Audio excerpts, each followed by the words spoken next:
ลวกเพอก็เด้อพี่น้องเด้อลวกเพอมาได้กินเพออืมตีนเขาก็บ่ลวกหลายเขาย่านมันสุกเขาก็เป็นคนกินดิบเอ้นี่แม่นเพอซีนก็บ่สุกเขาย่านมันนั่นสุกอืมเบิ่งมะกรูดคนเพอสาวตะขามอืมนี่ก็กุ้งซีนก็บ่ต้องสุกนี่คันบ่อยากกินสุกก็เฮ็ดสุกผักเขาก็ลวกใส่คือน้ำลายกุ้งเขาก็ใส่จักโตข้อยบ่ฮู้กุ้งกับบักใหญ่ๆมีแต่ตัวใหญ่ๆพอข้อยมักใหญ่นี่ซิมมันนี่พี่น้องเอ้ยอืมโอ้น้ำลายเหือยไปเหือยน้ำข่อยอยู่บ่คนเบิ่งหนูจักโมงมื้อนี้คือสิมันข่อยสิกินแต่เช้าเนาะข่อยก็บ่เบิ่งเพิ่นโมงนะตามปกติข่อยกิน2-3โมงเนาะอันนี้ข่อยว่าเช้าขนาดประมาณ12โมงหรือว่าแนวใดพังไปบ่สนน้ำโมงกินมาเด้อมากูคนเด้อย่ามันเค็มเอาตะกามไก่บ้านสิกินบ้านนี้กินอยากกินยังกินพวมยังคนอยากกินสิ้นดิบก็กินเห็นบ่กะซีเห็นบ่โนนาทางสาวคนสิ้นดิบโอ้ย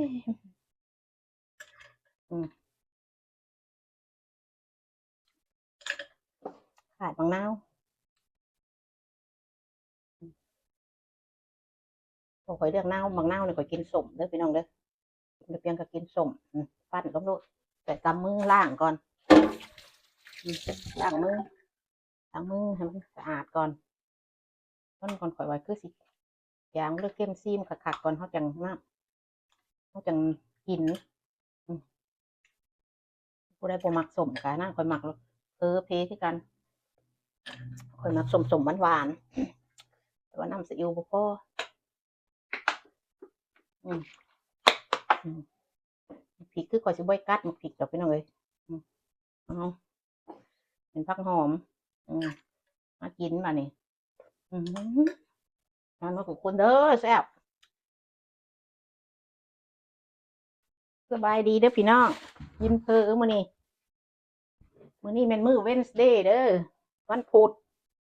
นี่เบิ่งข่อยอืม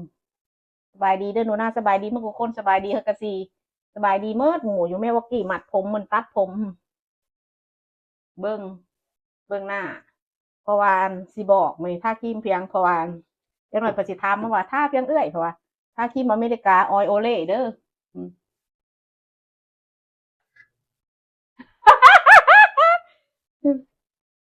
ว่าสิบ่กัดมักพริกกัดมักพริกก่อนไก่งามย้อนขนคนงามย้อนแต่งเฒ่าก็แต่งเพศแต่งทรงเอางามไปบ่งามเฮาก็งามผู้เดียวเฮาเสือเฮาเองว่าเฮาอยากงามบ่มีหยังเดือดร้อนเฮาเองต้องเสือเฮาเองบ่เสือไผเสือเฮาเองคิดว่าเฮามักจังไดสิกัดมักพริกเฮามักจังไดเฮ็ดเฮาคิดว่าเฮาอยากงามเฮาก็เฮ็ดเอาจังซั่นล่ะเป็นเพราะว่าหลายอย่างอืม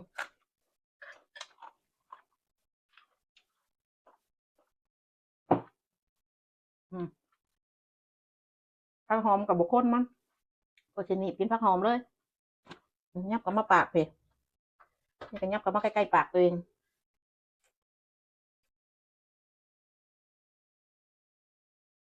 เฮาอยากให้กินผักก็ลวกอือผักสินอนชื่อมันงามแท้งามว่าเอาพริกอืม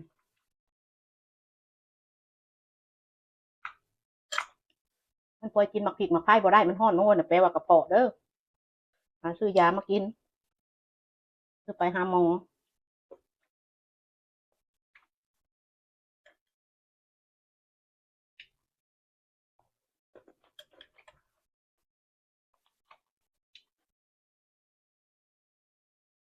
อืมกินกับปลิวโทดๆบ่ได้บ่สุกปานใดมาเด้ออยู่แคลิฟอร์เนียก็ได้อืมตัวโลกป่วยเบิ่งข่อยก็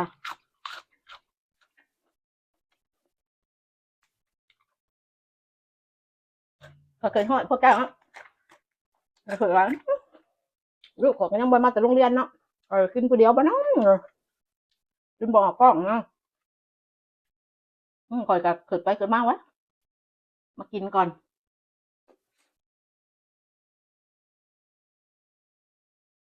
ตั้งกล้องกินโลดได้พี่น้อง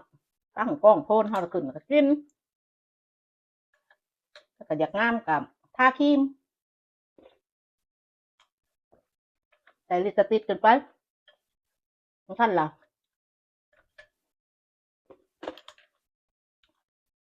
ถ่ายขึ้นเอางามธรรมชาติก็ถ่ายโพนธรรมชาติเขาไปถ่ายพี่จังหรอก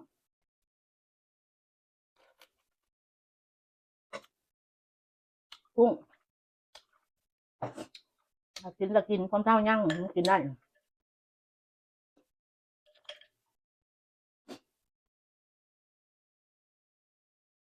กินได้ละกินเกี่ยอีกมือยุบเอา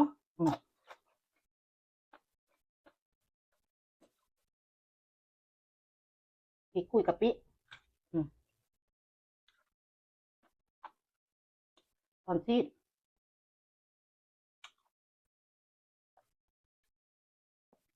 กินได้ละเห็ดกินอย่าปรุงกินเอาอย่างแล้วก็เขาก็เห็ดกินเองค่ะทำไป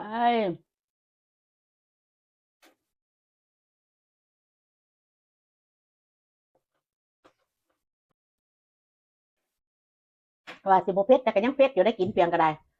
แม่คนหมักเพชรเนาะ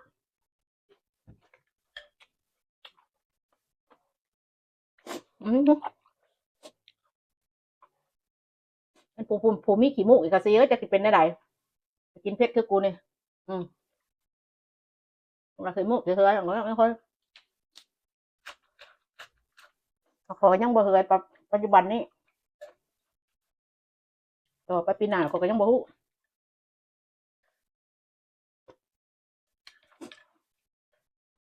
มืองมนี่มือเป็นแต่งมาให้งม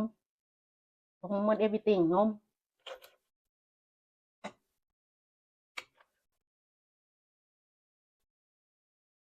กินเพียงกับบถอจับมือบ่โทมือจับนะบ่มันจับมือ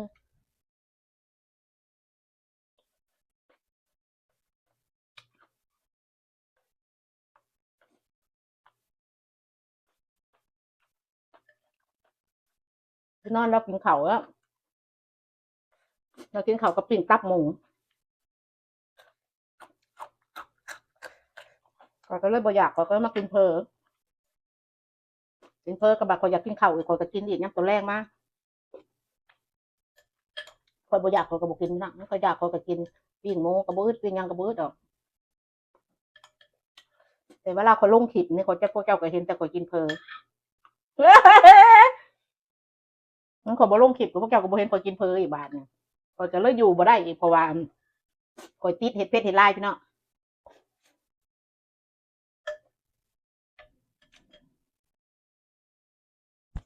ก็เบิ่งเพราะว่าเมื่อก่อนทำไมก็พ่นข่อยเมื่อ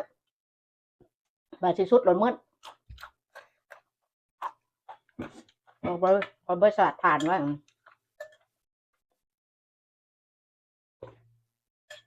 กุ้งกระตูฮาวเพื่อนนี่กินกันอยู่บ้านอยู่เมืองก็ลาบมันก็เพื่อนล่ะเดี๋ยวข้าวตะกี้อยู่น้ำพอแม่ก็ลาบมันก็เพื่อนล่ะไปขึ้นมากี่ตัวนี้พอกินกันก็คือทอดแต่พอแต่แม่ว่าเอ้ยกันให้เงินไปจักเรากินหรือบ่กินก็บ่ฮู้จักก็ยังดีเฮาให้เราอยู่แล้วเราก็กินแล้วอีแม่คือกันเฮาก็อีตนพ่อแม่เนาะเหนื่อยก็ได้แพงเพิ่น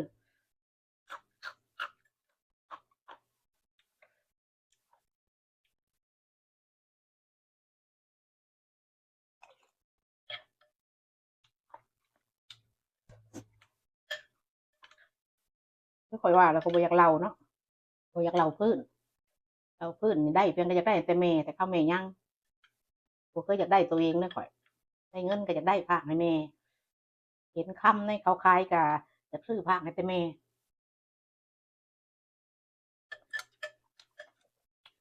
บ่เคยคิดอยากได้ตัวเองบ่หั้นก็ให้อยากให้ลูกเคยคิดอยากได้ตัวเองนะ จังว่าหาก็ขึ้นอยากได้ตัวเองเดี๋ยวนี้ค่ะอย่างว่าขึ้นอยากได้นั่นนี่ตัวเองเดี๋ยวนี้ค่ะท่านล่ะคือบ่มันคือเฮาบ่มีพ่อมีแม่แล้วเฮาก็บ่มีผู้พากให้พ่อแม่เฮาก็หนีพ่อเฮาก็หนีแล้วก็เฮาก็เลยขึ้นอยากได้ตัวเองบัดนี้นะ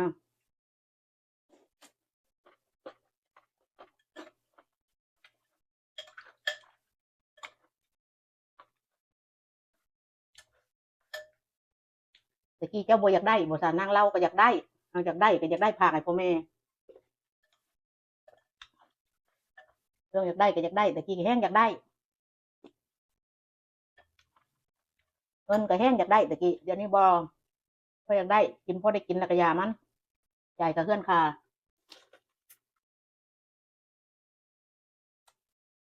พอได้จ่ายกับเฮือนค่ารถค่าล่างค่าพื้นค่าไฟพอนั่นล่ะแต่กี้อยากได้มันก็ได้หมดอยากให้มันเหลืออยากได้อยากส่งให้แม่กินให้พ่อกินว่า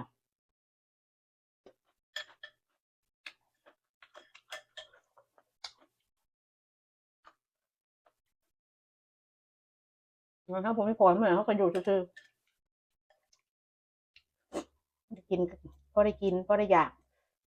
ถูกไล่กับบุดีคนเฮาก็พอได้กินได้อยากไปหลายอยากกินเพียงก็ให้กินอยากได้เพียงก็อยากได้บ่ให้เฮาคืดซื่อๆเฮาคืดก็อยากได้ก็ให้มันไปซื้อเอาหั่นนะหยังก็ได้ชีวิตคนเฮาหั่นก็แม่นนะทุกสิ่งทุกอย่างของนอกกายตายแล้วก็บ่เอาหยังไปนำแต่ว่าเวลาเฮายังเป็นแต่คนเฮาก็อยากได้เฮาก็อยากได้เฮาอยากงามเนาะอยากงามเฮาอยากจมนุ่งเครื่องนุ่งงามแล้วทาแก้มทาครีมก็ซื้อครีมมาทาเฮาอยากงามแต่นั่นล่ะพี่น้องแต่ว่าโอ๊ยบ่อยากได้ดอกหยังก็สิตายแล้วบ่ไปนำว่าขึ้นจากทาครีมก็บ่ทากับโศกเศร้าเนาะผู้หญิงน่ะมันแฮงอยากงามบ่มีมันคำก็โศกเศร้าผู้หญิง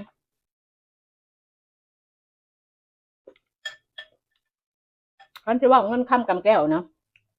ผู้ชายนี่ก็จะบ่ได้เปลืองเงินในการก็จะบ่กินเหล้ากินยาคันผู้บ่แม่นลิ้นไผ่ลิ้นเบี้ยผู้หญิงหั่นผู้หญิงนี่คันเป็นลิ้นไผ่ลิ้นเบี้ยแฮงเต๊ะมันเปลืองผู้หญิงจักท่าหน้าจักท่าเพียงอืมผู้ชายบ่เลวก็เจ้าก็สระแต่แชมพูแล้วก็ทาโลชั่นบ่ให้มันแตกไปเถอะผู้หญิงเอาจักซอเพียงซื้อมาแล้วก็คือข่อยนี่แฮงเต๊ะซื้อมาแล้วอ่านเบิ่งคักๆมันเบิ่งแล้วก็บางเทื่อก็ยุบแล้วว่าสิเอาสีดำโดดไปยุบสีใหม่มาบ่มักเขาก็แกล้งทิ่มเขาขี้คร้านบางเทื่อหันเฮาก็เฮาไขของเขาแล้วเฮาก็บ่อยากส่งเดี๋ยวนี้เฮาไปส่งก็ได้ไปแล้วก็แนมเฮามีรีซีตอยู่เฮาก็ของเขาบ่คิดอันนี้ยังล่ะเด็กน้อยอะเฮาก็บ่อยากส่งเฮาย้านบาปแน่นั่นแหละ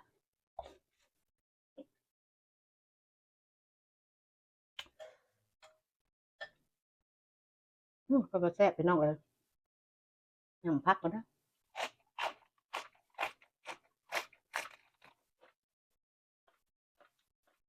อืมกินกุ้งของอยู่ของกินกินให้มันเพียงพอฟักมีกินคนอย่างงามหั่นขาดผักขาดมีขาดเพียงก่อนมันก็เฮ็ดให้หนังเฮาเหี่ยวขาดน้ำก็หนังเหี่ยวเติมพออยู่พอกิน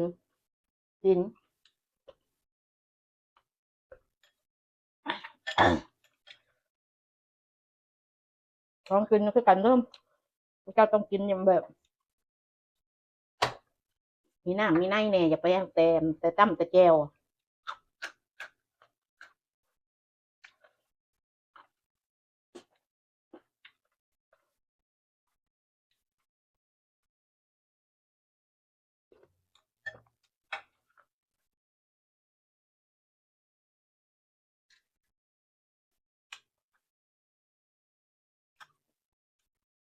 อืม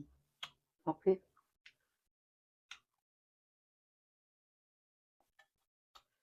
กุ้งเกือกใส่อันกะปิคือได้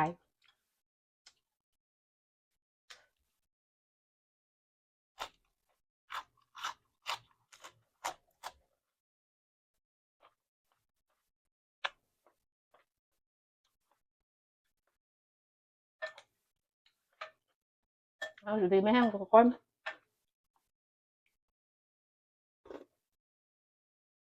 ผมมาขอบใจทุกคนกดติดตามขอกระได